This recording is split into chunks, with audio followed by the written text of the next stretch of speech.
DCP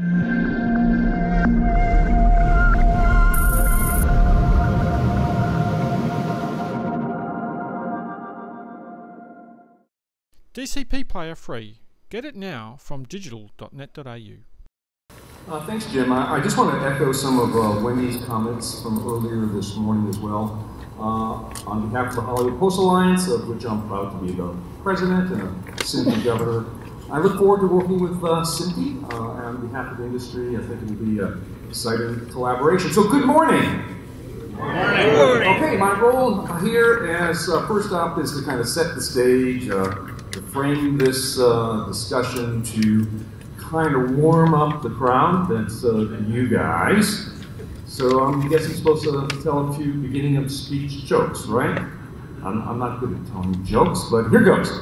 What do you get when you cross a joke with a rhetorical question? Apparently not many laughs. Okay, how many software engineers does it take to change a light bulb? It's a hardware problem. Okay, are you warm? I don't know. I think it's going to be up to Michael to tell. You hear about the new trade association? MAM? Mothers Against Dyslexia? Okay. I spent so much of my career trying to understand the impact of technology on the creative process.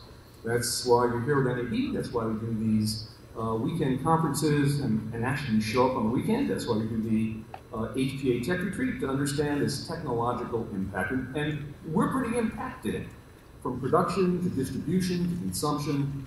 It's all changed, and it's all changing.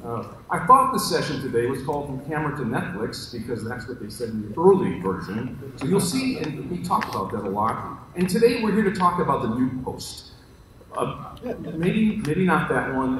It is pretty new. I did get the image at Home Depot, but I think when we are talking about post today, I think we need to define our terms, because it's not even clear what we mean by the words post. I think it's hard to even define what it is, because it's changing. Although I do think we have a name for the new post. It's called production. Actually, I think somebody said it's true. I think it's true. What we call production, what we call post, are kind of matching up. It's increasingly hard to tell where one begins and one ends, with pre-viz and post-viz and labs, on and near the set. Films with lots of synthetic images and visual effects and intensive color finishing, and tons of choices for filmmakers. I think the traditional role of post-production as finishing of what was shot is increasingly no longer what we used to call fix it in post. It's more and more created in production and post. And increasingly, I think the new mashed up production in post starts even before one frame of film is shot and continues until way past delivery. And as we look across this new landscape, from production to distribution, from this notion of camera to kind of Netflix, from where I sit at Walt Disney Studios, I think there's a number of ways that I'm increasingly looking at this new world. I think there are a number of fundamental characteristics that, to me, help define this new post, and in fact, what you might call a post-post world order. Firstly, I think this world is highly creative. Snowflake workflows abound. I don't think there's any snow shovels in sight. So many options, and the ability to create synthetic worlds with powerful new digital tools. I think we have the ability to imagine previously unimaginable stories.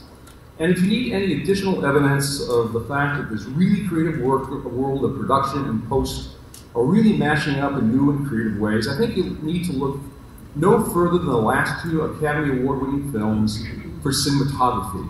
I think which is validated by the fact that these same two films were also ASC Award winners. Highly intense digital post-process intensive films, Life of Pi and Gravity. This is a very new creative world where cinematography itself is as much as what happens in post as what happens on the set. But with all this creativity, what this also means is that this new world is very complex. Take, for instance, Captain America The Winter Soldier. In fact, I think you should take it in tonight if you haven't seen it already. Anybody seen it so far? Great. See it again, please. It's a really complex movie. In fact, we have the head of post for Marvel in the audience today, Bruce Marco, who knows better than anybody else. This is a movie that has over 3,200 edits in 136 minutes. And of those 3,200 edits, over 2,600 are visual effects shots, 800 of which were not delivered in the last 4 weeks. And if you think about a movie like Jurassic Park, where dinosaurs walk the face of the earth, no more than 75 visual effects shots. This film was delivered 16 days prior to its global release, and the release is as complicated as the film itself. More than 300 digital cinema compositions. Chicken Little, which is Disney's first digital release, had only 12. And in fact, when we made our films on film, film was the deliverable. Today, we actually still make a film on film, and that has a color master. We make a film on digital, that has a color master. We make a film on 3D, separate color masters on large films like Captain America. There's an IMAX film version, there's an IMAX digital version. It gets mixed in Dolby Atmos, a 7.1, a 5.1, and an IMAX version as well. And to get these films to delivery literally means that we need to make hundreds of separate masters, and we do that in plenty of languages. On Frozen, over 40 languages, 50 different language subtitles, over 200 digital cinema compositions on that film as well, 32 unique digital sort of versions which made the DVD and the Blu-ray, the physical media, and that doesn't even count the 100+ digital platforms that we service, most of which have their own delivery requirements as well. It was not so long ago that we made some film elements and these grandmasters, we PAL and NTSC maybe in a couple aspect ratios, but not so today.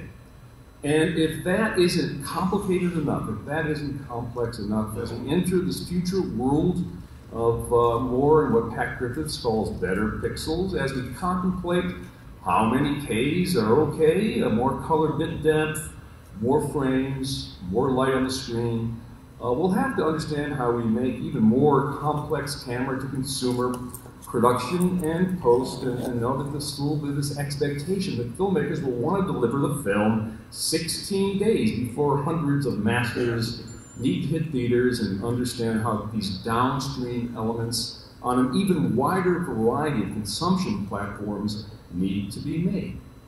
I'm tired just thinking about it. I hope I'm retired by then. Cioni, it's all going to be up to you. It's going to be your problem, dude.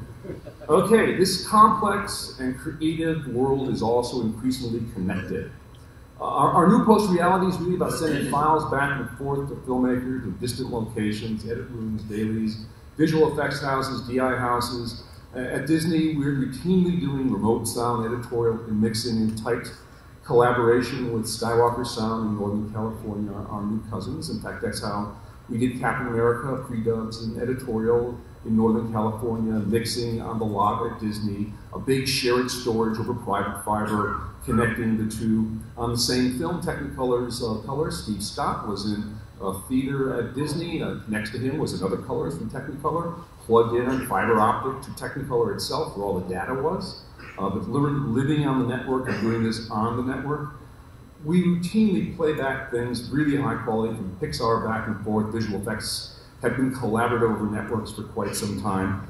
And actually we have to do this because the filmmaking process and the vendor community is increasingly global. We're making films all over the world. It's not just tax incentives that are driving this, although it's certainly been a factor.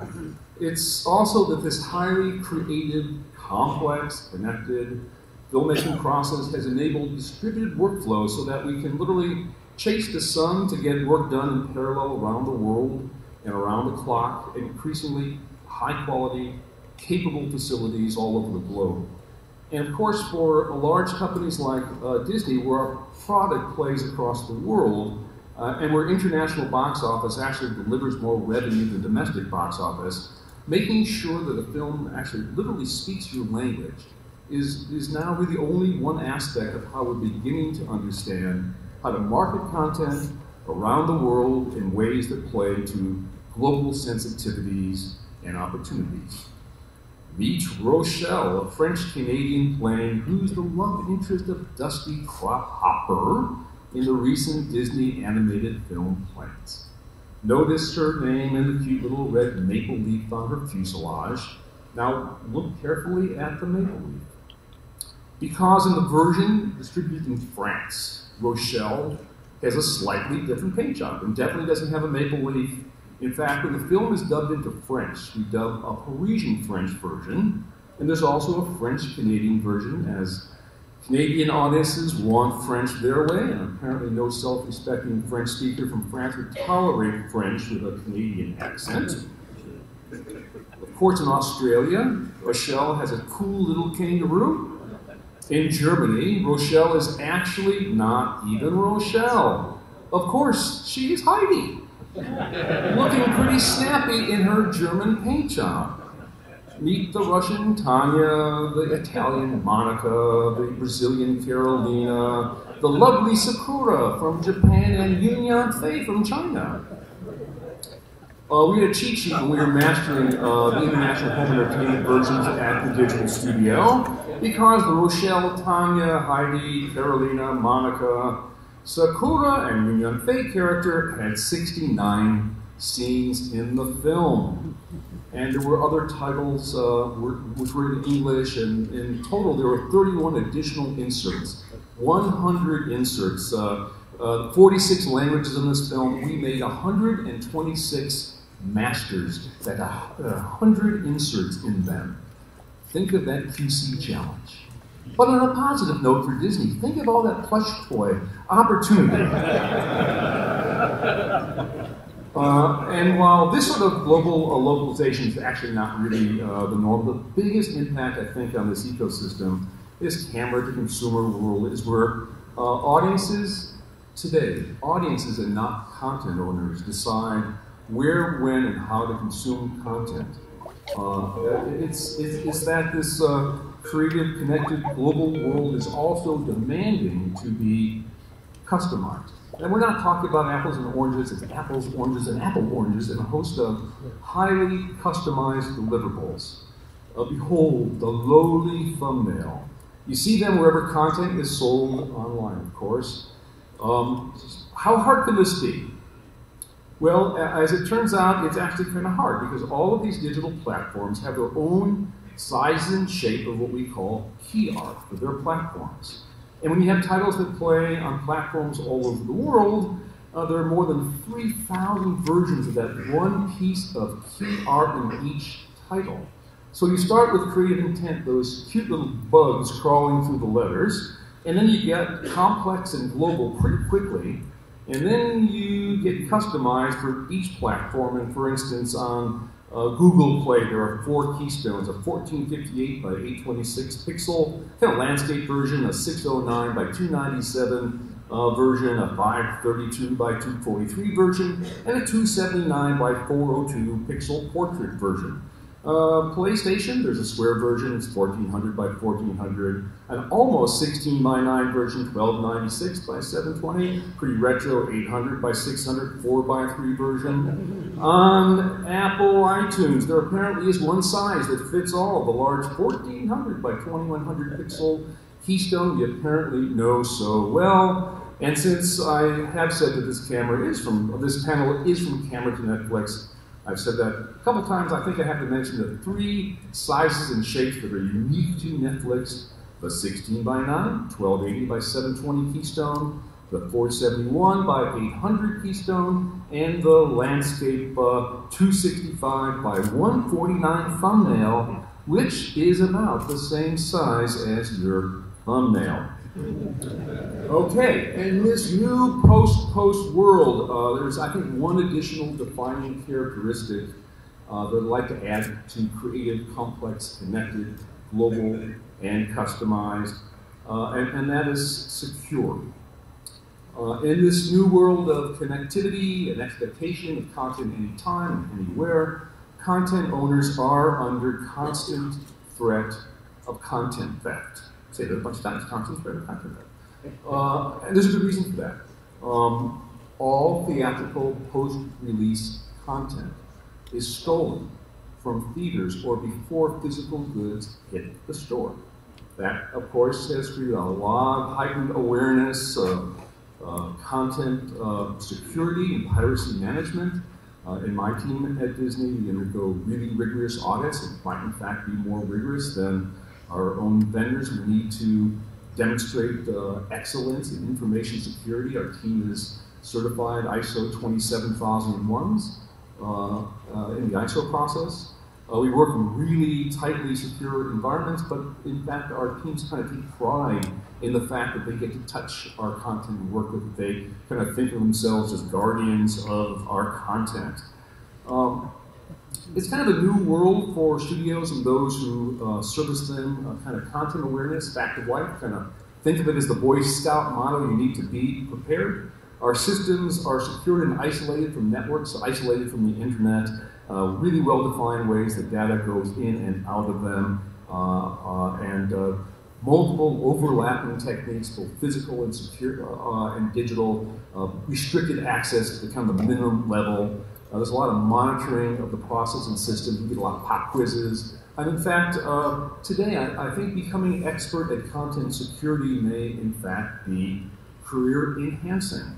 And for sure, not understanding content security roles, or worse, being involved in content loss can be devastating to a business or, I think, to careers.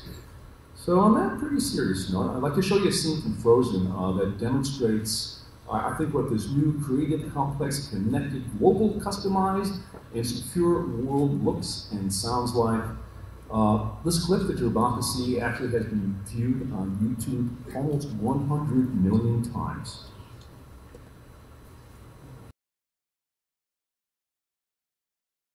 I think